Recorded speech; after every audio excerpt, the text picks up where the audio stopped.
आमच्या मुलीची आत्महत्या नसून आत्महत्या केलेल्या डॉक्टरची पीएम रिपोर्टवर सही, सासरचं नाव निंबाळकर, राजकीय दबाव असू शकतो, पानसांगडे कुटुंबाचे गंभीर आरोप.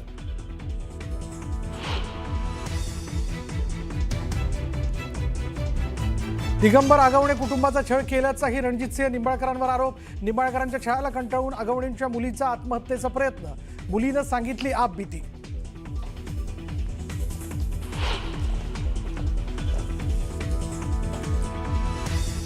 फलटणमधील महिला डॉक्टरची आत्महत्या नाही, हत्या. सुषमा अंधारेंचा गंभीर आरोप. माजी खासदार निंबाळकरांनी मृत तरुणीला त्रास दिला. निंबाळकरांची ही चौकशी झाली पाहिजे, अंधारेंची मागणी.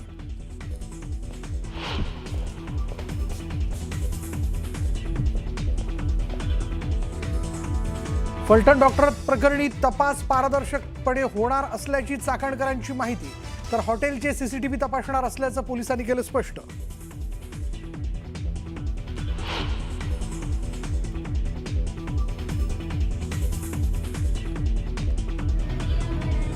उपराजधानीत राष्ट्रवादीच्या पक्ष कार्यालयात रंगली लावणी. दिवाळी मिलन कार्यक्रमात वाजले की 12वर धरला ठेका. तर यासाठी हा पक्ष फोडला का? लावणी व्हिडिओ अस्वस्थ करणारा म्हणत सुप्रिया सुळेंची टीका.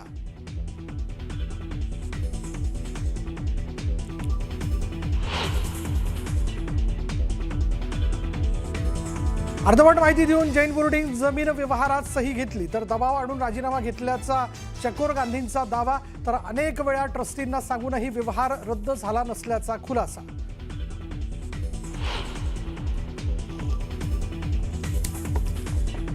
अमित शहांच्या हस्ते मुंबईतील भाजपच्या नव्या मुख्यालयाचं भूमिपूजन. तर महायुतीच्या तिन्ही नेत्यांसोबत अमित शहा करणार चर्चा.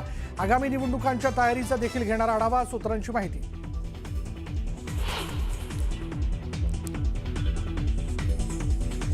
स्थानिक स्वराज्य संस्थांच्या निवडणुकीत विरोधकांचा सुपडा साफ करा, अमित शहांचं कार्यकर्त्यांना आवाहन.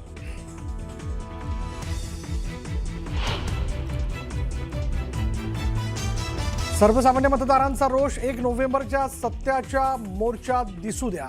राज ठाकरेंनी मनसे पदाधिकाऱ्यांना दिले आदेश. तर निवडणूक आयोगाचा भोंगळ कारभार पारदर्शकपणे मांडण्याच्या सूचना.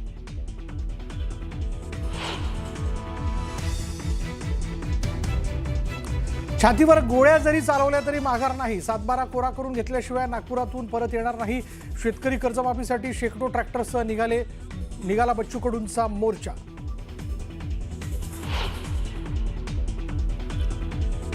नांदेडमध्ये शेतकऱ्यांनी फोडली तहसीलदाराची गाडी. नांदेडमधील मुदखेड इथली घटना. अनुदान न मिळाल्यानं गाडी फोडल्याची माहिती.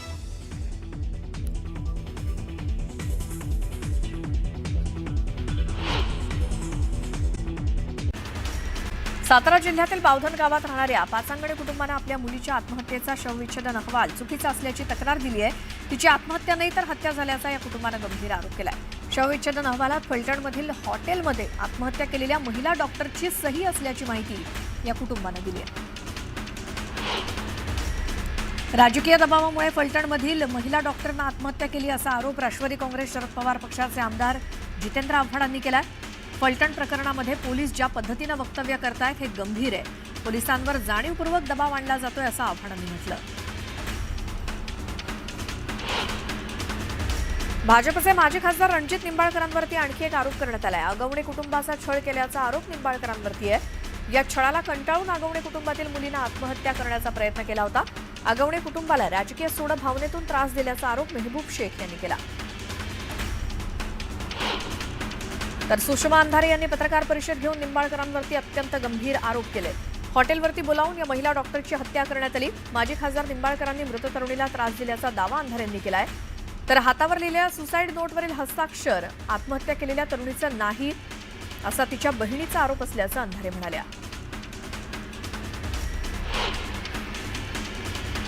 फलटण येथील महिला डॉक्टर आत्महत्या प्रकरणात लक्ष्मीपूजनाच्या दिवशी झालेल्या वादानंतर डॉक्टरनं घर सोडलं आणि लॉजवर आत्महत्या केली असं सीडीआर तपासात समोर आलं असल्याचं कळलंय. तर राज्य महिला आयोग या प्रकरणावरती लक्ष ठेवून असून तपास पारदर्शक होईल असं आश्वासन चाकणकर यांनी दिलं.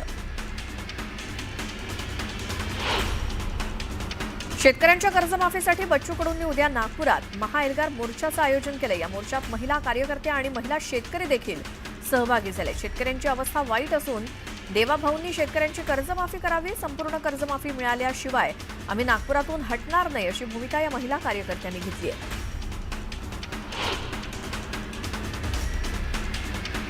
मुंबई महानगरपालिका निवडणुकीत महायुती एकत्र लढणार हे जवळपास निश्चित झालंय. अशातच मुंबईतील 50 वॉर्डातील जागांवरनं भाजप आणि शिवसेनेत रस्सीखेच सुरू आहे. विभागवार बैठकांपाठोपाठ आता शिंदेंच्या शिवसेनेकडनं बूथ स्तरावरती मोर्चे बांधणी सुरू असल्याची माहिती सूत्रांनी दिली. केंद्रीय गृहमंत्री अमित शहा यांच्या उपस्थितीत मुंबईमध्ये महाराष्ट्र प्रदेश मुख्यालयाचं भूमिपूजन करण्यात आलं. यावेळी अमित शहांनी विरोधकांवरती जोरदार हल्लाबोल केला. 2014 मध्ये युतीसाठी प्रयत्न केले, पण युती झाली नसल्याचं सांगत त्यांनी ठाकरेंवर निशाणा साधला. आगामी स्थानिक स्वराज्य संस्थांच्या निवडणुकीत विरोधकांचा सुपडा साफ करा असं आवाहन अमित शहांनी कार्यकर्त्यांना केलं.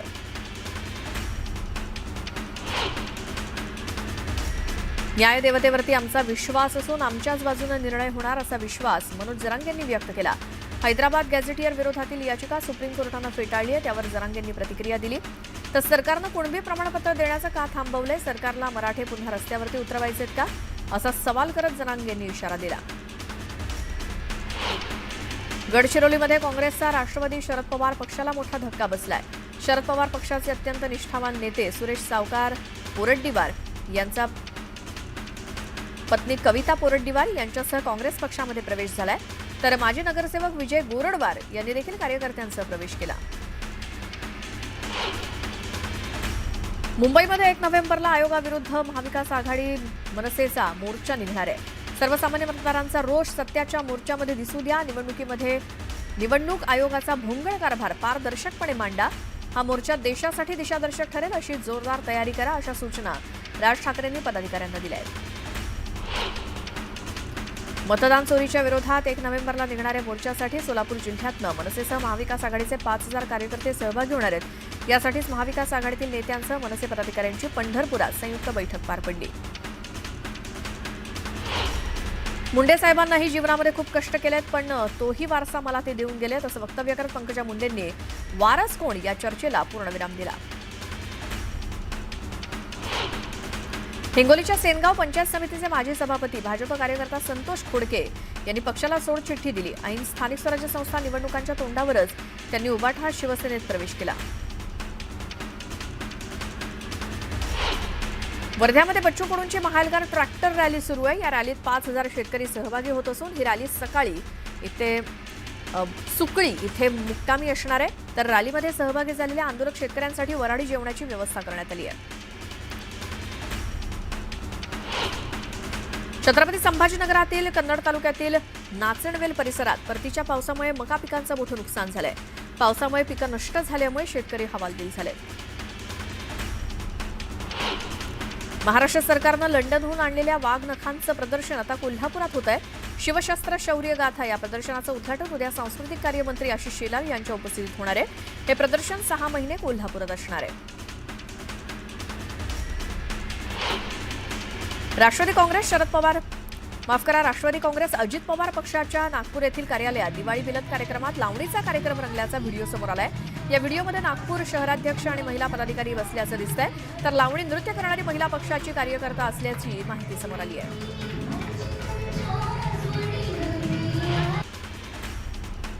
नांदेड जिल्ह्यातील मुदखेड इथे एका शेतकऱ्यानं तहसीलदारांची गाडी फोडली. अतिवृष्टीग्रस्त असून सुद्धा अनुदान न मिळाल्यामुळे शेतकऱ्यानं तहसीलदाराची गाडी फोडली. या प्रकरणी पोलिसांनी शेतकऱ्याला ताब्यात घेतलं असून अधिक तपास सुरू आहे.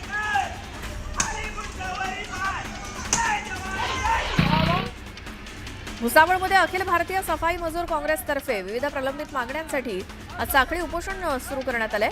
या साखळी उपोषणात मोठ्या संख्येनं सफाई कर्मचारी सहभागी झाले असून मागण्या पूर्ण न झाल्यास आंदोलन तीव्र करण्याचा इशारा संघटनेनं दिलाय. देहूरोड महानगरपालिकेची कोट्यावधीची कर वसुली सुरू आहे.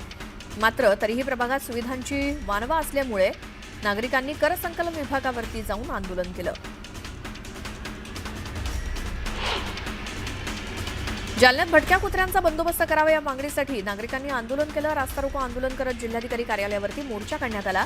कुत्र्यांचा बंदोबस्त न केल्यास प्रशासनाच्या दालनात कुत्रे सोडण्याचा इशारा नागरिकांनी दिला. नंदुरबार बस स्थानकासाठी देण्यात आलेल्या 10 इलेक्ट्रिक एसी बसचं लोकार्पण करण्यात आलं. आमदार विजयकुमार गावित यांच्या हस्ते लोकार्पण झालं. छत्रपती संभाजीनगरच्या केम्ब्रिज चौक येथे वंचित ओबीसीच्या वतीनं रास्तारोको आंदोलन करण्यात आलं. धावी, कुंभार, चांभार, लोहार पारंपरिक साहित्य हातात घेऊन रस्त्यावरती उतरले. कार्तिकी यात्रा कालावधीत प्रशासनानं स्वच्छतेला प्राधान्य द्यावं, तसंच दिंडी सोहळ्यांनी प्रथा परंपरेप्रमाणे टाळ मृदुंगाच्या गजरात प्रदक्षिणा पूर्ण करावी. लाऊडस्पीकर वापर करू नये. स्पीकरचा वापर केल्यास तत्काळ पोलीस प्रशासनानं कारवाई करावी. उत्तर पुणे जिल्ह्यात पडत असलेल्या अवकाळी पावसामुळे द्राक्ष बागांचं प्रचंड नुकसान झालंय. द्राक्षाचा हब असलेल्या नारायणगाव परिसरातील द्राक्ष बागांवरती डावणी, बुरशीसारख्या रोगाचा प्रादुर्भाव वाढल्यामुळे द्राक्ष उत्पादक शेतकरी संकटात सापडलाय. परभणीत झालेल्या अतिवृष्टीमुळे नागरिकांच्या घरातील जीवनावश्यक वस्तू आणि साहित्याचं नुकसान झालंय. मात्र अद्यापही नागरिकांना मदत मिळालेली नसल्यामुळे नागरिकांनी संताप व्यक्त केला. महाराष्ट्र सरकारनं लंडनहून आणलेल्या छत्रपती शिवाजी महाराजांच्या वाघनखांचं प्रदर्शन मंगळवारपासून कोल्हापुरात होणार आहे. राज्याचे सांस्कृतिक कार्यमंत्री आशिष शेलार यांच्या हस्ते शिवशस्त्र शौर्य गाथा या प्रदर्शनाचं उद्घाटन होणार असून पुढील 6 महिने हे प्रदर्शन कोल्हापुरात असणार आहे.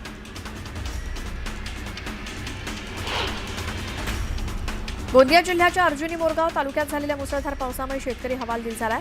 परतीच्या पावसानं धान पिकांचं नुकसान झाल्यामुळे हेक्टरी 50,000ची मदत तत्काळ द्यावी अशी मागणी शेतकऱ्यांनी केली आहे. भिवंडी तालुक्यात 16,000 हेक्टर क्षेत्रावरील भात पिकांचं पावसामुळे नुकसान झालंय. भात पीक पाण्याखाली गेल्यामुळे शेतकऱ्यांचं लाखोंचं नुकसान झालंय.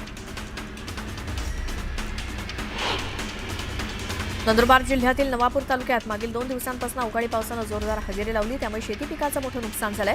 हातातोंडाशी आलेला घास हिरावला गेल्यामुळे शेतकरी हवालदिल झालाय. जळगावच्या पाचोरा तालुक्यात मुसळधार पाऊस झाला. पावसामुळे आधीच त्रस्त झालेल्या शेतकऱ्यांच्या चिंतेत अधिक भर पडली आहे. कापूस, मका, ज्वारी भिजल्यामुळे अतोनात नुकसान झालंय. दमदार पावसामुळे छत्रपती संभाजीनगर जिल्ह्यातील भूजल पातळी 4 फुटांनी वाढली आहे. तर पुढील काही महिन्यात ही वाढ शाश्वत ठेवण्यासाठी पाण्याचा काटकसरीनं वापर करावा असं आवाहन करण्यात आलंय. वाशिम जिल्ह्यात मागील 3 महिन्यांपासून झालेल्या अतिवृष्टीमुळे खरीप हंगामातील सोयाबीन आणि तूर पिकांचं मोठ्या प्रमाणात नुकसान झालं. सद्यस्थितीत शेतात उभ्या असलेल्या तूर पिकातून कोणतंही उत्पन्न मिळणार नसल्यामुळे काटा शिवारातील शेतकऱ्यांनी तूर पीक नष्ट केलं. लोणावळ्यामध्ये पावसासोबतच धुक्याचा लपंडाव सुरू आहे. पाऊस थांबता शहरामध्ये धुक्याची चादर पसरते आहे. आल्हाददायक वातावरणाची सर्वांनाच भुरळ पडली आहे.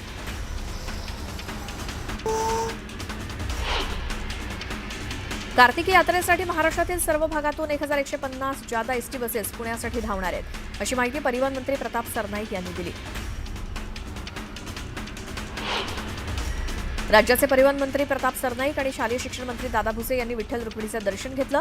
यावेळी त्यांचा शाल आणि विठ्ठल रुक्मिणीची मूर्ती देऊन सत्कार करण्यात आला.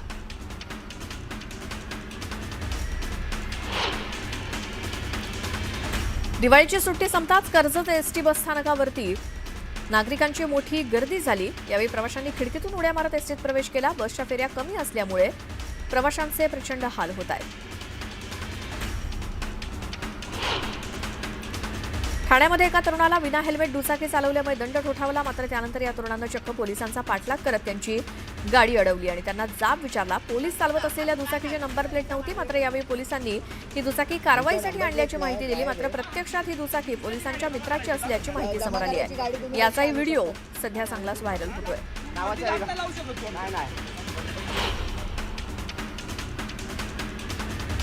LLBची सध्या परीक्षा सुरू आहे. मात्र या परीक्षेत विद्यार्थ्यांना संपूर्ण प्रश्नपत्रिका चुकीची देण्यात आल्यामुळे विद्यार्थ्यांनी आक्षेप घेतलाय. LLBच्या प्रथम वर्षाच्या द्वितीय सेमिस्टरच्या कॉन्ट्रॅक्ट 2 या विषयाच्या पेपरमध्ये सायबर क्राईम या विषयाचे प्रश्न आल्यामुळे विद्यार्थ्यांमध्ये मोठा गोंधळ उडाला. बच्चू कडू यांच्या आंदोलनाला काँग्रेस पक्षानं पाठिंबा दिलाय. बच्चू कडू यांनी फोनवरून संवाद साधत काँग्रेस प्रदेशाध्यक्ष हर्षवर्धन सपकाळ यांचे आभार मानलेत. मोर्चात सहभागी होण्याचं आवाहन देखील केलं.